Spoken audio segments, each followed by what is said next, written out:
রাজ্য রাজনীতিতে অতটা পরিচিত মুখ নন, কিন্তু হুগলি শ্রীরামপুর তাকে এক টাকে চেনে, সুদীপ্ত রায়। শ্রীরামপুর জয়ের লক্ষ্যে এবারও তার ওপরই ভরসা রেখেছে তৃণমূল। পেশায় চিকিৎসক, সুদীপ্তর 2 মেয়েও বেছে নিয়েছেন এই পেশা। আদতে কলকাতার বাসিন্দা হলেও শ্রীরামপুরের সঙ্গে সুদীপ্তর নারীর যোগ।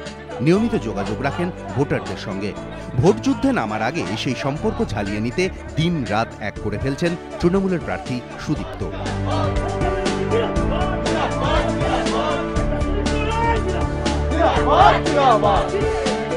কখনো মন্দিরে পুজো দিচ্ছেন, তো কখনো মাজারে ঢুকে প্রার্থনা। প্রচারের মাঝে রাস্তায় কোনো জটলা দেখলেই থামছেন সুদীপ্ত, শুনছেন মানুষের কথা। 5 বছরের পারফরমেন্সই তার প্রচারের মূল হাতিয়ার।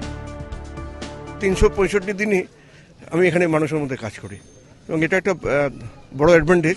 তাদের যে কথাগুলো শুনি আমি, এটা কিন্তু একটা বিরাট আমার কাছে, ওদের কাছে এবং আমার কাছেও একটা বিরাট পাওয়ার। ছাত্রজীবনেই রাজনীতিতে হাতে খড়ি, জড়িয়ে পড়েছিলেন ছাত্র পরিষদের সঙ্গে।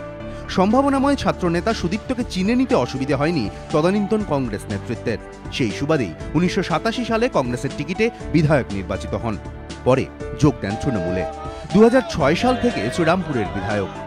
চিকিৎসক হিসেবেও যথেষ্ট সুনাম রয়েছে সুদীপ্তর, তাই নিজের নির্বাচনী কেন্দ্রের স্বাস্থ্যের দিকেই বাড়তি নজর তৃণমূলের চিকিৎসক প্রার্থী।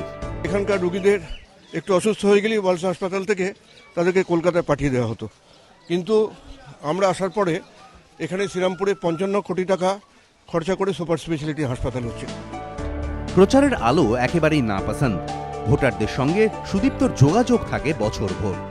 সেই জনসংযোগকে পুঁজি করে এবারও ভোট যুদ্ধে তৃণমূলের ডাক্তারবাবু। সঞ্জয় মিত্র, এবিপি আনন্দ।